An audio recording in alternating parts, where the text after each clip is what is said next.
একটা ছোট গ্রামে থাকত রৌশনারা আর তার নাতি রাফি। রাফির বাবা মা মারা যাওয়ার পর দাদি তাকে মানুষ করে আর অন্যের বাড়িতে কাজ করে সংসার চালায়। কষ্টের মধ্যেও দাদি রাফিকে পড়াশোনা করায় আর রাফি পড়াশোনায় ভালো ফল করে। গ্রামের লোকেরা হিংসা করে রাফিকে নিয়ে কথা বলতো আর তাকে ছোট করত। একদিন রাফি বই আর গাইড কিনতে শহরের দিকে রওনা হয়। পথে সে দেখে মিস্টার রহমান অ্যাক্সিডেন্ট করে রাস্তায় পড়ে আছেন, কিন্তু কেউ এগিয়ে আসে না। সবাই ভয় পেলেও রাফি সাহস করে তাকে গাড়িতে তুলে হাসপাতালে নিয়ে যায়।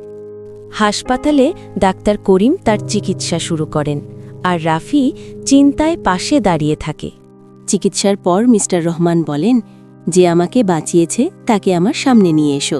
তিনি রাফিকে একটি ভিজিটিং কার্ড দিয়ে বললেন, কখনো দরকার হলে আমার সাথে দেখা করবে। রাফি বই কিনে খুশি মনে দাদির কাছে গ্রামে ফিরে আসে। এরপর রাফি মন দিয়ে পড়াশোনা শেষ করে। পড়াশোনা শেষ করে সে গ্রামে গ্রামে চাকরির খোঁজ করতে থাকে, কিন্তু কোথাও কাজ পায় না। হঠাৎ তার মনে পড়ে যায় মিস্টার রহমানের কথা আর সেই ভিজিটিং কার্ডের কথা। রাফি শহরে গিয়ে মিস্টার রহমানের সাথে দেখা করে আর তার সার্টিফিকেট দেখায়। সার্টিফিকেট দেখে মিস্টার রহমান তাকে নিজের কোম্পানিতে চাকরি দিয়ে দেন।